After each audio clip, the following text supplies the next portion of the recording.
Next part, we're talking about the student perceptions of peer tutoring. So this is what we get a lot from our side, and probably anyone that has ran a tutoring center, especially if it's a school-led one. These aren't these for dumb people.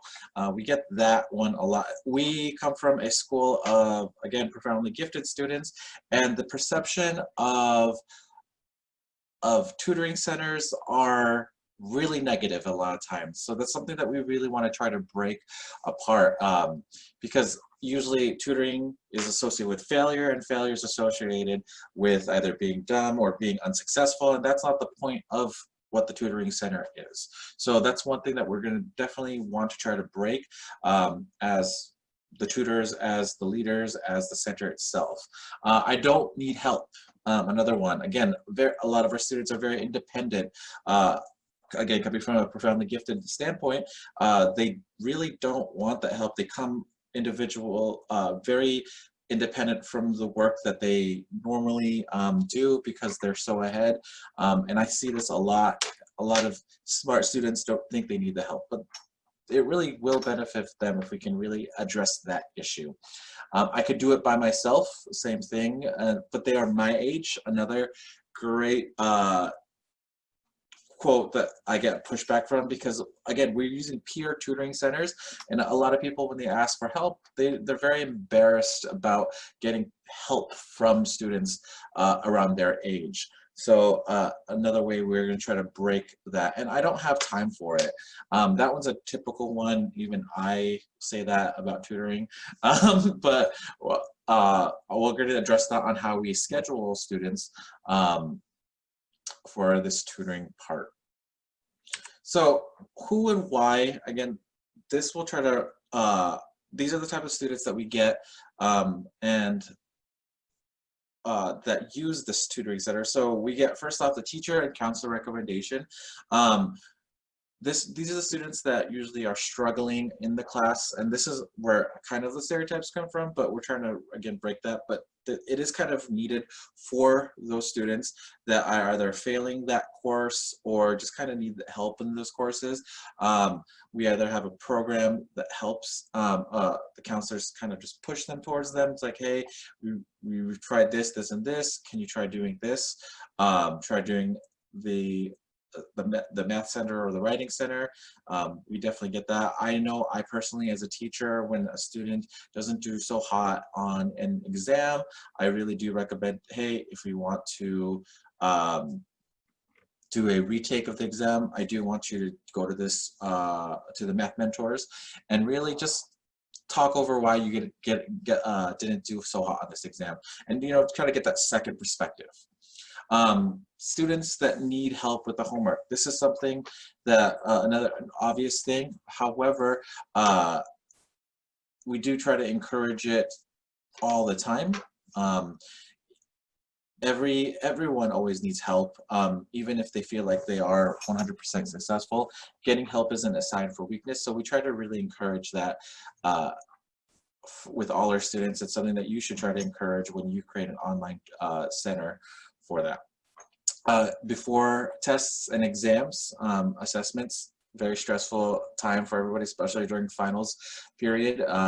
And it gets really kind of hectic for our writing center, and our math mentors get really kind of hectic before our test and exam seasons. So we do encourage students to go there during those times as well.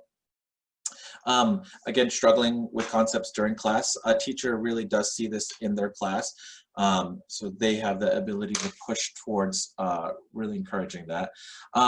Something that I see that our students do a lot, and something that it's kind of underutilized at other tutoring centers, is outside essays and competitions. I know they really, our students are really striving for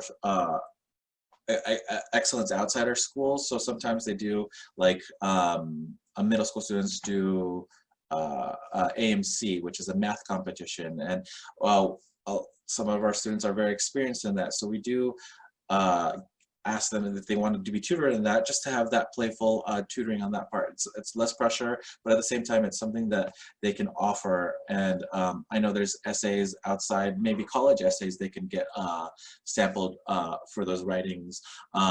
Any other weird competitions that I don't know because I'm not a writer, but that exist somewhere out in the world for those competitions. They can get those from those writings that are a different set of eyes, some peer editing that isn't paid for. So something that I find really useful.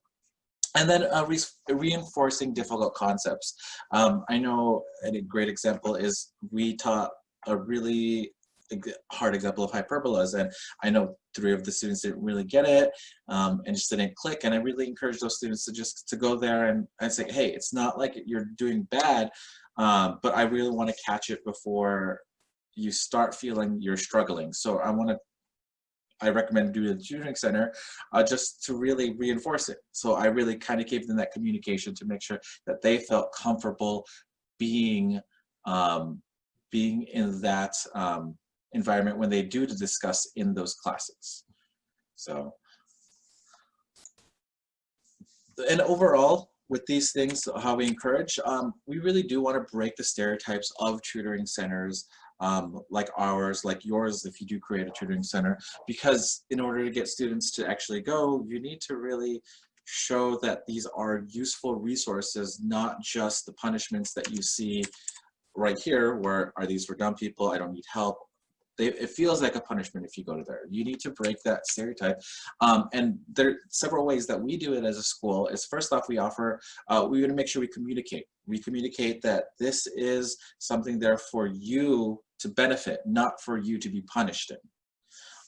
That we're here for a good resource to be used to be successful. And be sincere about it. Like, don't just say that, just don't lie about like why they're going to it. Say this is why we need you to do this.